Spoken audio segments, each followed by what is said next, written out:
You know those people who turn their noses up at the idea of having a third-party expert chime in on their relationship conflicts for the sake of resolve? Because how could someone on the outside possibly understand their lives? Yeah, I'm not one of those people. What is up, y'all? Welcome. My name is Miss Ruby and I am getting married. So this past week, my fiance and I went to yet another marriage counseling session with our awesome pastor who has been doing an amazing job with us. And that is why I'm here doing this video, so I can share these things with you. I don't necessarily think it's something that people should wait to start after they have issues, because based on the stuff I've been learning, it seems like it'd be a lot more effective if it were used as a preventative method. It's kind of like teach your kids why they shouldn't do drugs and smoke cigarettes and stuff, because after they've already developed the habit, I mean, it's so far gone, you know, they could end up just being another statistic. In this instance, a statistic meaning ending your relationship in divorce. So far we've discussed a lot, but here are the top 3 questions I think every couple should discuss amongst one another. I don't just mean engaged, about to get married. I don't just mean already married, even if you're just dating and you take your relationship serious. Number 1 is a 2-part question. What are your similarities and differences? And amongst these answers, which of these do you think would be the most challenging to deal with in your relationship?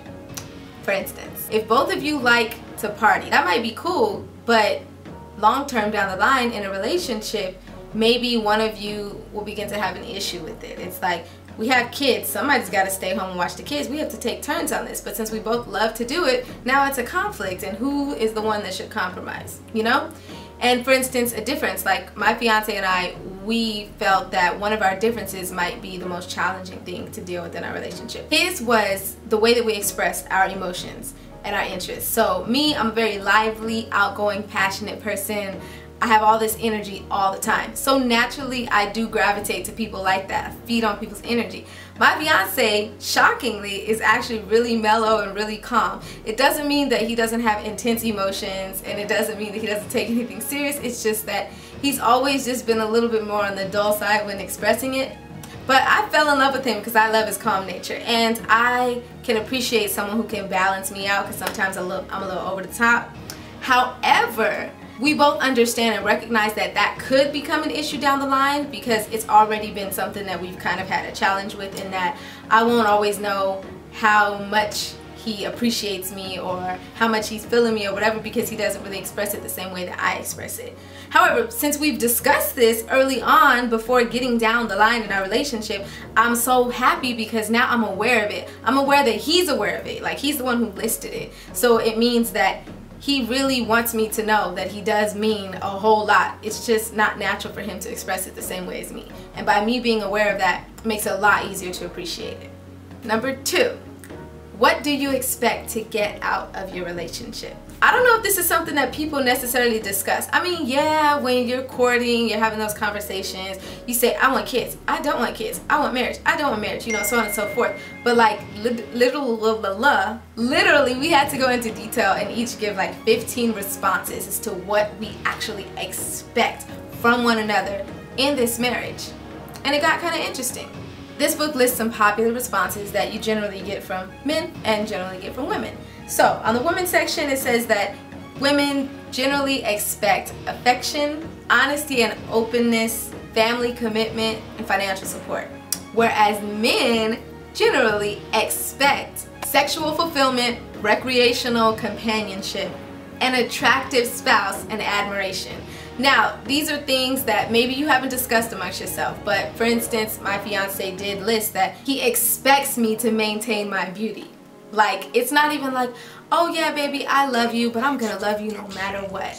It's like, yeah, underlying, we know that. You married for 5 years, you ain't going nowhere. Not for something as simple as somebody gained a few pounds, and if you did, then you're kind of shallow and you probably shouldn't have got married in the first place. However, just the fact that he expects that, it's like enlightening to me, because it's like, yeah, I'm a woman, I like to take care of myself, but now my motivation won't just be for myself, and it won't just be because I hope he notices. It'll be because, no, literally, I'm telling you, like, before I marry you, that I really do expect you to do your very best with maintaining your beauty. Men are a little bit more physical than women. An example of a deeper response that he gave is that he expects me and us to be okay with each other's different purposes.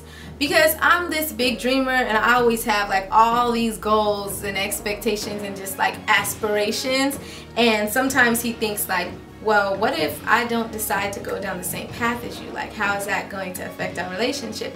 And I try to tell him like, it's gonna be cool, but he's like, no, it really needs to be cool, because we've had some issues, you know, before where we didn't quite connect, because I'm like way over here and he's over here, and he just wants to make sure that no matter what we decide to do in our relationships, even if it's completely opposite careers, that we're both going to be committed to being a unit no matter what.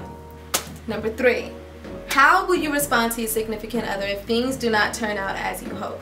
Now in this question, I want you to be really honest with yourself. And after you've been able to be honest with yourself, then go and discuss it with your significant other. But this is what I mean. Some people on the surface might naturally say, well, I'll talk to them about it. But before you talk to them, how is it going to make you feel? Are you going to be angry?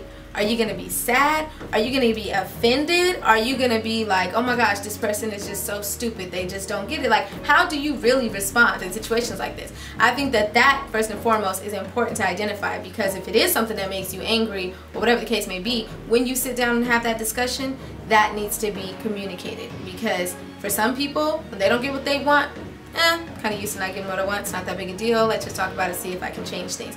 Other people get enraged. Other people are so conflicted, they don't really know how to go about getting what they want, that they just leave, end it, walk away, cheat, whatever the case may be. So I think that maybe for this question, you should get really honest with yourself, consider how you usually respond when you don't get what you want, and discuss that with your significant other. We all do it. Some of us do it passively, passive-aggressively, and sometimes that can be very damaging to our relationship. So I just wanted to share that with you guys because it has helped us so far. As a bonus, I'm going to put a screen up right now that's going to have a list of circumstances. Amongst these circumstances, which would be particularly difficult for you to deal with in your relationship?